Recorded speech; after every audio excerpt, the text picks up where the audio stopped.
A 9 to 5 job isn't what's stopping you from getting fit. It's the daily habits that are secretly keeping you stuck in the background. And I'm saying this from experience. I achieved my best fitness results only after I started working full-time. And it's not because of some secret life hack, more motivation, or harsher workouts, but because I finally learned how to make my daily life work with my fitness instead of against it. So if you want to become the fittest version of yourself, keep on watching.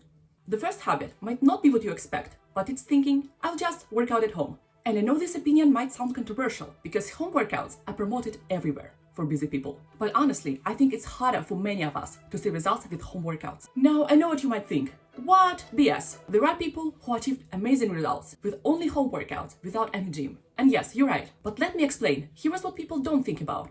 When you come home after your 9 to 5, already drained, there is either pressure to continue with other responsibilities, or if you have your free time, merge with the sofa and resort to doom scrolling. And I'm not even talking about the mornings, when many people simply feel too rushed to fit in the workout at home.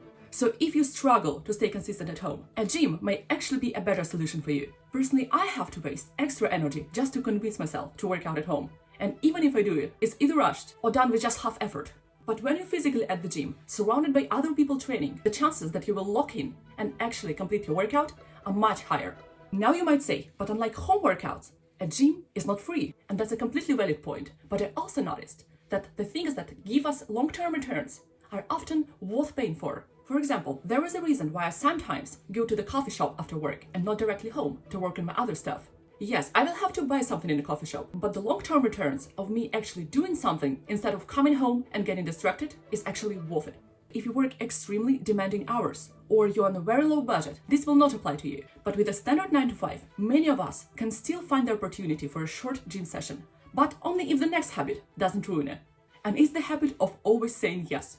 Do you know someone who has a gym subscription, but only goes there once a month? I noticed that people I know who stay consistent with the workouts while working full-time all share one trait. They treat workouts like compulsory events. They say, I have to go. No matter what, they know they have to complete their sessions this week. Do they have other things they could do instead? Of course, but they've learned how to say no. You might say, nah, it sounds too restrictive. But sometimes restrictions create freedom. You choose to give up certain things in order to achieve something else. Now, a lot of you guys heard of advice to schedule your workouts, but just because a workout is in your calendar, it doesn't mean it's gonna get done if you don't actively protect that time. I used to say yes to everything social, and when my schedule was more flexible, it worked. But once I started working full-time, I realized I have to become much more protective of my priorities. So I developed a rule. Yes, I will skip or postpone a workout if there is an emergency or special occasion. But if it's just a dinner that everyone suddenly decided to arrange and the timing fits everyone except you, or an event that isn't actually essential to attend, I'd protect my workout time instead. And yes, to me, social life still absolutely matters. But I also realized I can go to dinners on my rest days. Otherwise, your fitness routine will continue losing and you adjusting to the decisions of others instead of forming your own priorities for your own life. I realized that every time I automatically said yes to everything else, I was saying no to that future version of myself I wanted to become.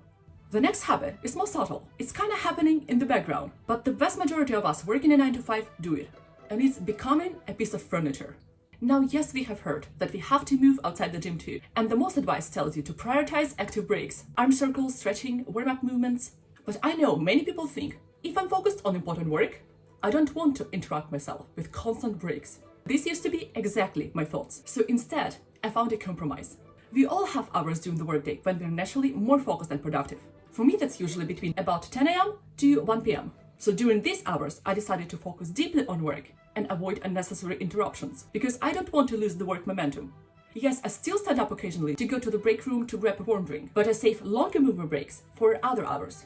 This way, I can still move more during my workday without constantly disrupting my focus.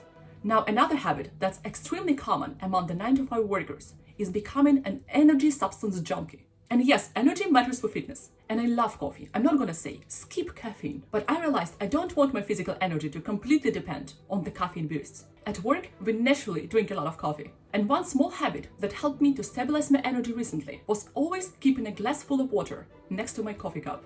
I know everyone constantly repeats things like drink more water, stay hydrated. But honestly, I find hydration one of the hardest habits to maintain, especially living in the north, where I don't want to drink cold water all the time. So by pairing water with coffee, not only do I naturally drink more water, but it also helps to reduce this crashy feeling caffeine sometimes gives me at work.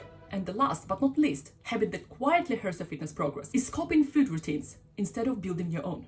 I constantly ate nutrient-dense foods, but saw videos and received comments saying like, you eat this in the morning, eat this before work, don't combine these foods. And it's stupid to deny there are general nutrition principles that work, but I realized that many details you hear about are highly individual. Yes, this advice might improve your energy or performance, but only if you realistically have time and energy to follow it. Because I found that I wasted more energy overthinking food than I actually gained by trying to optimize every detail. So instead of obsessing over details, what to eat in the morning, what to eat before your workout, what helped me is focusing more on the basics, prioritizing less processed, nutrient-dense and balanced meals over constant snacking, and finding the times during the day that work with my workout schedule. So for example, if I come to work at 9, I try to have my lunch somewhere in the middle of my workday, and maybe a little snack right before my workout, so that I don't feel starved, but I also don't feel full. So finding what works for you is more important than following someone else's routine. And if you'd like more tips on how to finally start working out with your full-time job and get to the fittest version of yourself, you can check out another video of mine.